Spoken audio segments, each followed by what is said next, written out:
Okay, welcome back. So far we have been looking at digital testing.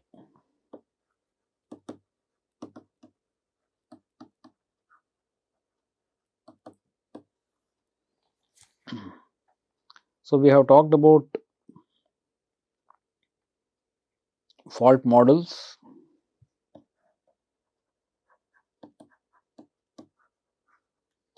such as single structured faults, part delay faults, transition delay faults, bridge faults, IDQ testing, cell aware testing, right? They tend to make our testing more and more complex. Okay, more tests means more test application time. Okay, it may give us quality improvement. Okay, we may get better quality chips by considering more fault models, but they contribute more testing. Okay, uh, what I mean is more fault models lead to more testing, so that means more higher test application time.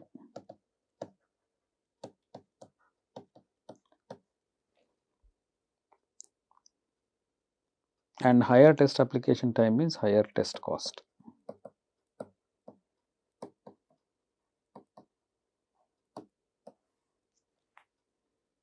So these are somewhat conflicting goals, right? If you want to reduce test cost and if you try to trim your fault model, then you may lose quality. On the other hand, if you are being very lavish about introducing lot of fault models, etc., then it is definitely going to impact your test cost. So you have to go by the application in mind. See, in electronics, we make all kinds of electronics. We have consumer electronics, we have biomedical electronics, we have defense applications, and defense is, I think, defense applications. Then we have automotive, then we have industrial.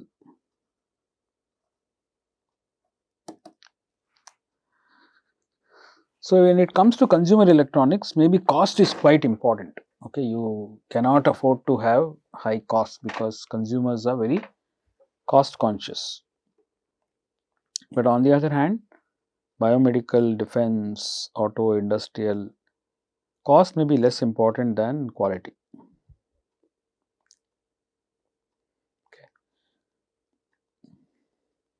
So we have talked about quality,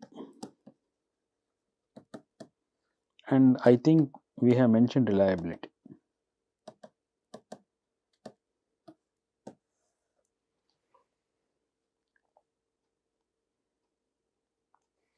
Because although we sell good chips to our customers, when they start using it, they may the chips may fail in usage. Okay. So this is when the chip was sold, chip was manufactured, chip was sold.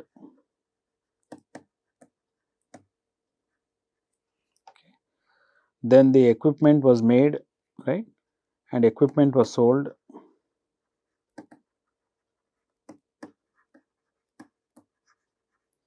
And this is a time when equipment is used.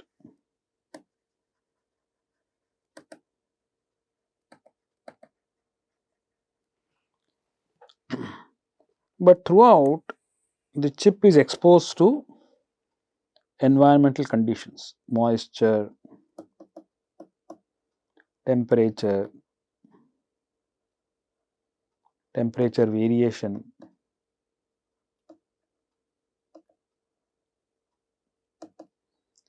then dust,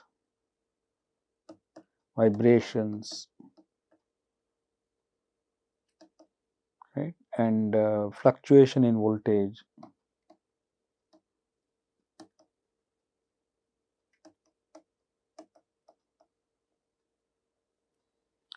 And then there are people who use it, maybe they are abusing the chip.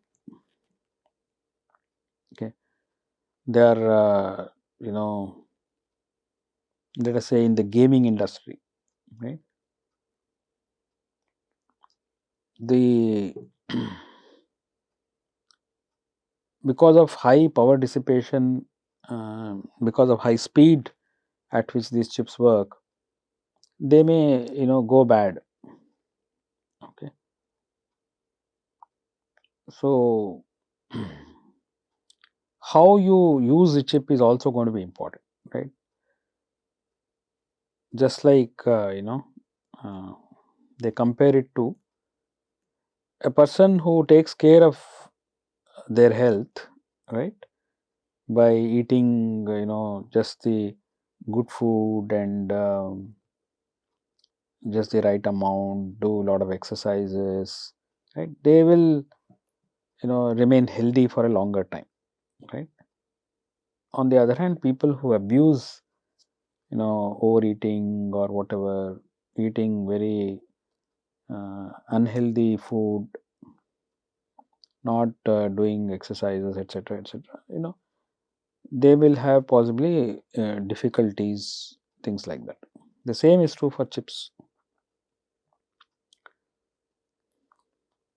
So chips also age.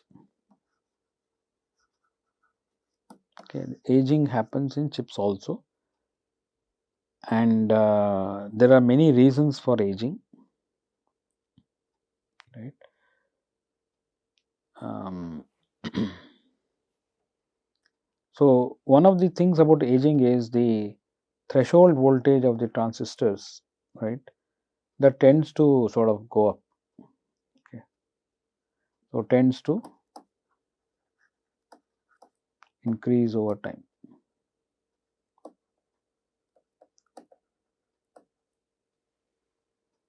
Okay.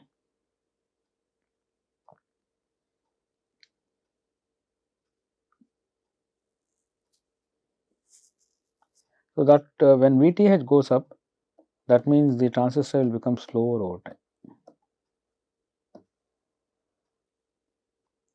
The transistor will become slower over time, and that may cause in a failure ultimately.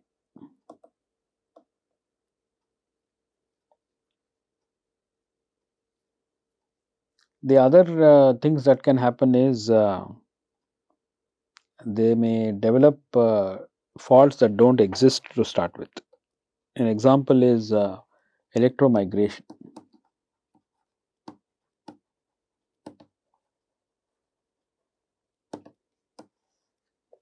right.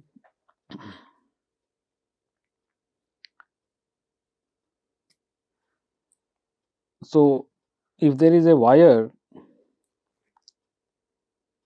see when the chip is laid out and manufactured, the wire which looks like this on the layout screen, right, may not really come out like this. It may come out somewhat like this. Okay, so the width will vary, and when a current flows, you can see that the current density is higher here.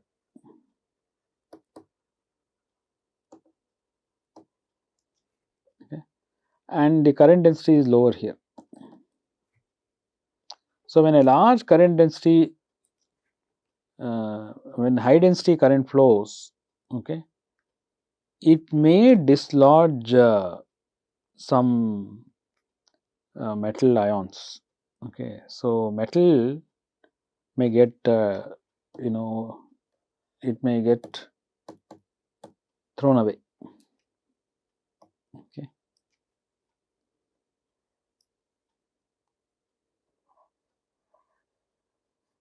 so this may begin to look like this after some time.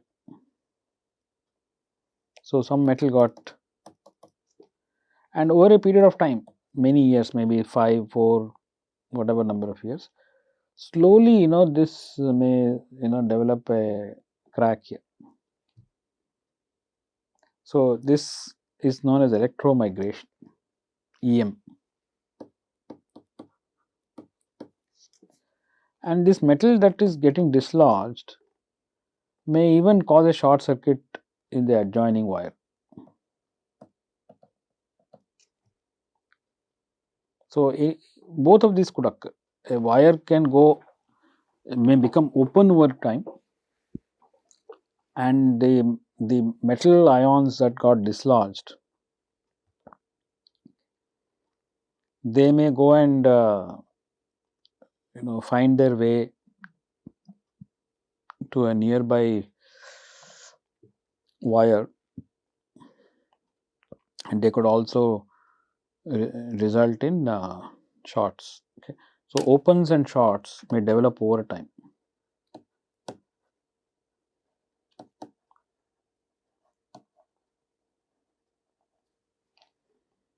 Like this, there may be many other phenomena.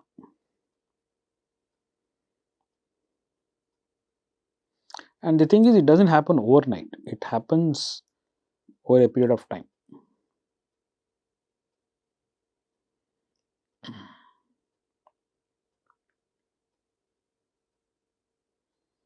Why is this important, right? So if I sell the chip to a customer here, right, quality checks have been done. So quality testing has been done. It passed all the tests, okay. It passed the circuit faults, all this it has passed. Now it has gone to the customer here, the customer begins to use it. Some may design the system very well and provide cooling and all those things. They but others may not. Okay, so they may be abusing the chip.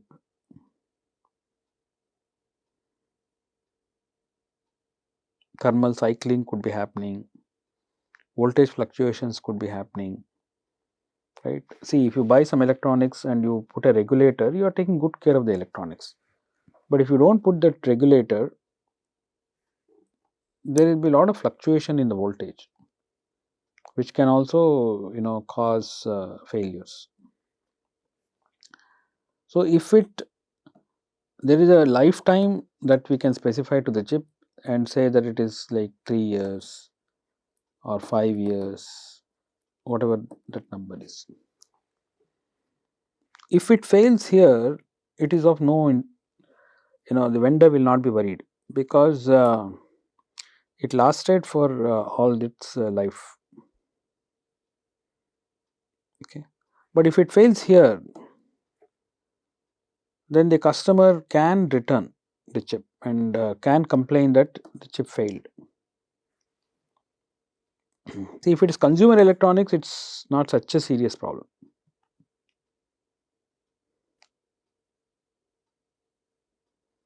See, if we buy a mobile phone and let us say some failure occurs, right?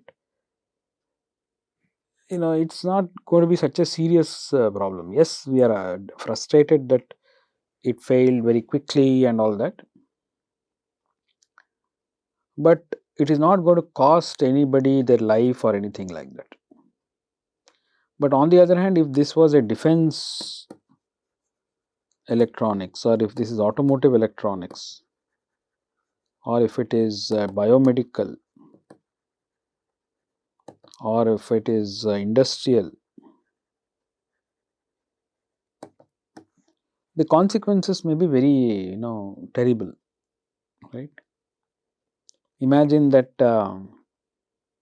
we are using some chip in an automotive, which is a maybe it could be a self-driven electric vehicle or something like that, and some fault occurred over a period of time, right?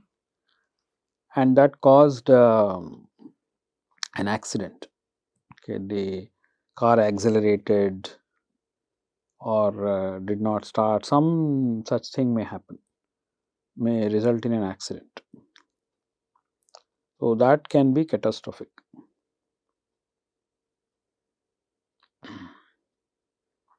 So reliability means, will the chip work in the uh, will it live a full lifetime? Okay.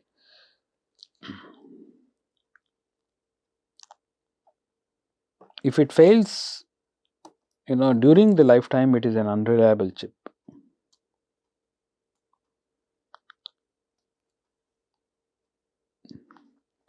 So in consumer electronics, the main concern is usually quality.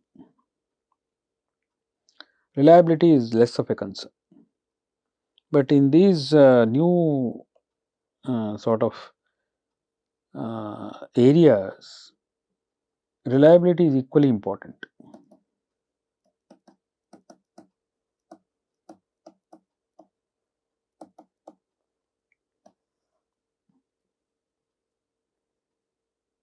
So how do you know that if I sell a chip, it will not fail for 5 years? So that is called as a warranty. So how can the customer, the vendor give a warranty like that it will work for 5 years? Okay. And if something fails within 5 years or 3 years, whatever is the warranty period, then the vendor is willing to take a responsibility and say, in spite of your correct usage of the device, if it has still failed, then I take responsibility for that failure. Okay. Warranty is usually limited warranty. That is what a limited warranty means. Okay. If I sell a laptop to somebody, some warranty will be given, right?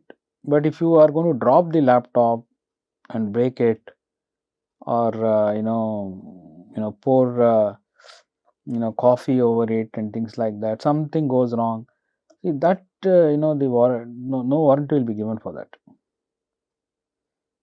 So that means usage must be proper. If the chip is properly used and still fails, then the vendor is willing to take responsibility. But how can they give that warranty? What confidence do they have that it will work for so many years? See, it is a statistical statement. It's a statistical argument. Meaning, there are millions of chips that the customer may sell. The vendor may sell to the customers, right? The lifetime is not going to be always the same value, right? Some of them may live for 5 years, some of them may live for, okay, it is like a, normal curve. So if you take the probability,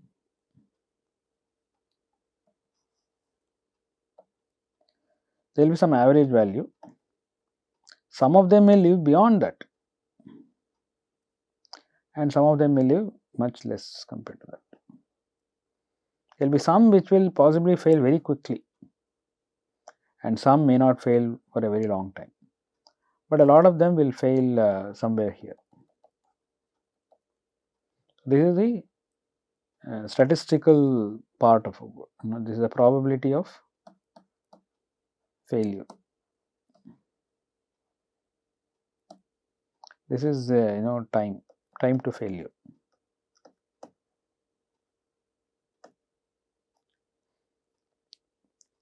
So the vendor can only make sure that this is acceptable, that most of them will not fail within 3 years or 4 years or 5 years or whatever.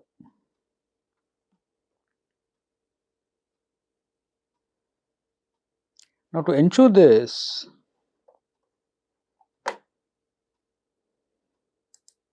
how can testing help? So the way to do it is what is called as stress testing.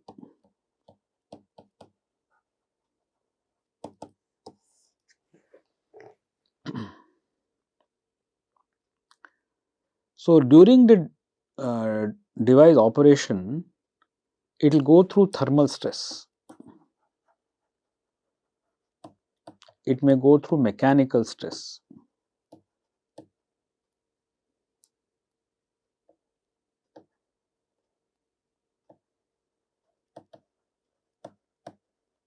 it may go through electric stress.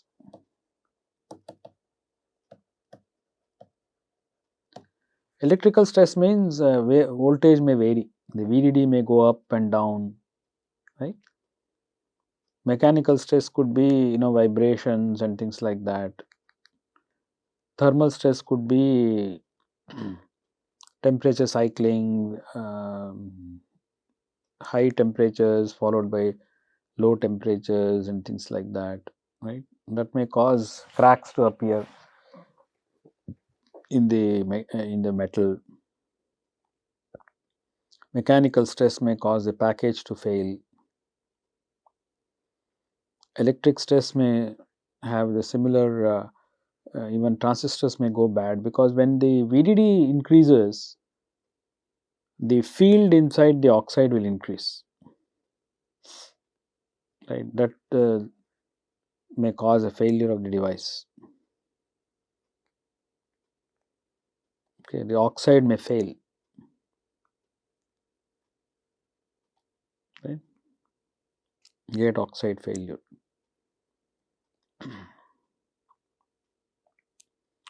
So, these stresses may be, you can artificially stress the device. Okay, we know that the customer is going to possibly cause all these stresses and cause the aging, right. So, before releasing the chip, we can cause these stresses through artificial means. So, for example, a thermal stress, right. The normal temperature range over which a chip may be used may be around 40 degrees centigrade to minus whatever, minus 20 degrees centigrade to 40 degrees. This could be the normal temperature range. But one can stress the device by keeping the device at let us say 200 degrees centigrade. So, it is like an oven. Okay. So, the chips will be kept in an oven at a high temperature, and that will induce thermal stress, and any failure mechanisms that will result because of high temperature will kick in, right, and as a result the device may fail. Okay.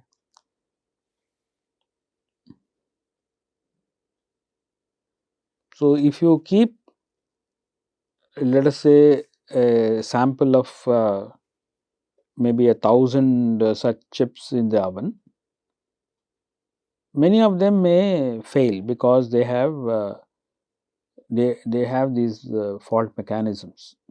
The others will pass. Okay, and it will be kept in the oven for a certain time, for maybe half an hour, 1 hour, something like that. So, that causes a whole lot of stress to the device, thermal stress, and it will age the device. Okay, staying in at this temperature for years together will cause the same stress as staying in this kind of a temperature for this much time. Okay, so it's like a if this is a thermal stress caused at this temperature range, the device may survive for about, let us say, 4 years. Okay. Whereas here we are increasing the stress and it may fail early.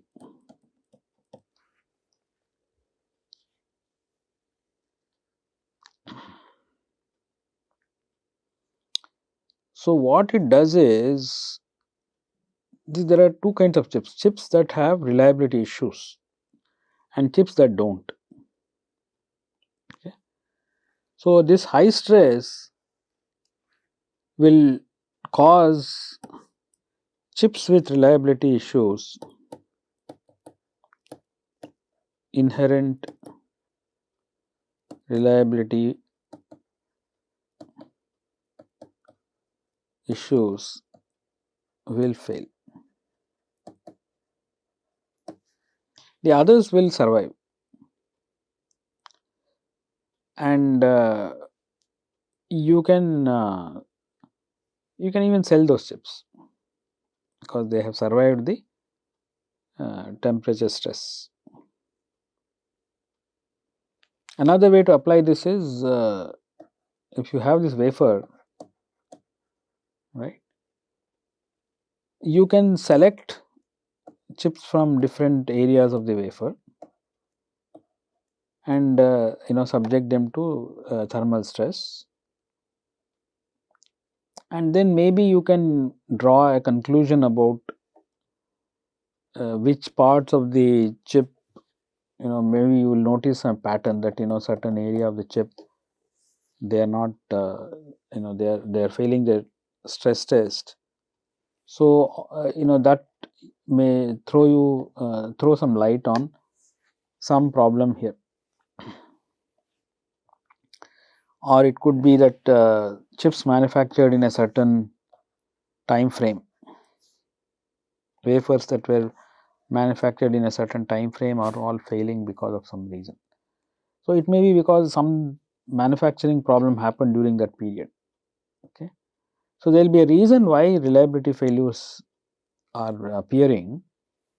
It could be, like I said, in a particular time frame, maybe the operation of the fab was not done correctly or something like that. Maybe some process parameters were not proper, or this wafer has some issues in a certain region, right.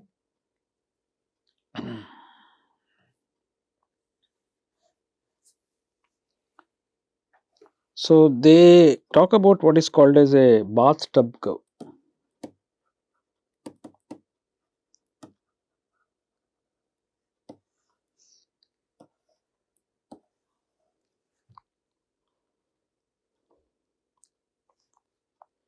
So, this is a time,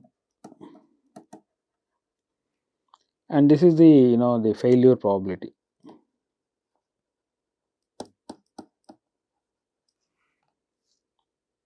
So, if you take a batch of devices, right, they say that it follows this curve.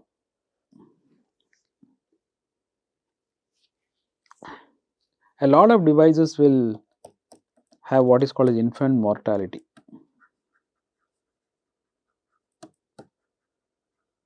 meaning they are likely to fail early. You sell it to the customer, then it will fail within that warranty period, and it will cause you a loss, because if the customer returns chips which have failed within a certain warranty period, then you are liable, right. These are good news, right. They they will create least problem for you, right. And of course, over a period of time, almost all devices will fail, okay, because all the devices will age. So, with age, the failure probability will increase.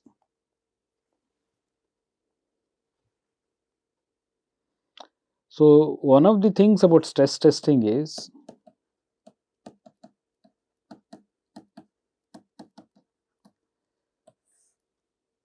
use this stress test to eliminate chips that have with infant mortality problems.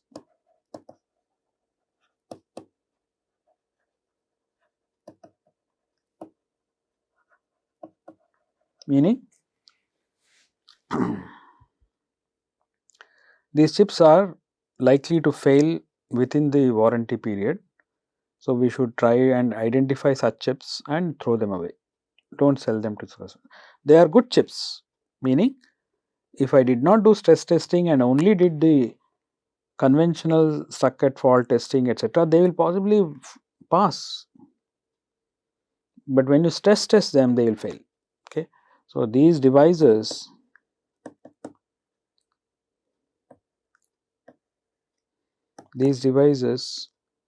will pass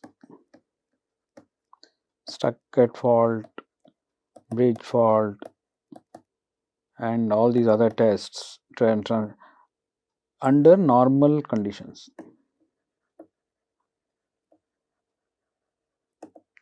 And you may be tempted to sell them. But if you do so, then the chances are they will fail at the customer side, and that will result in problems. So, to avoid that, they will do this stress testing. One of them is the temperature testing. It is also known as burn-in test. Burn-in, meaning chips are kept in the oven, are thermally stressed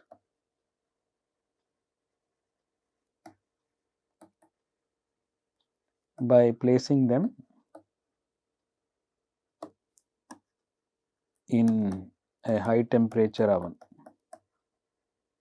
for certain duration, maybe 1 hour, half an hour, 2 hours, whatever. And when you remove them from the oven, if they are still working, that means they don't have infant mortality problem. So, the amount of the temperature and the duration, that you have to select.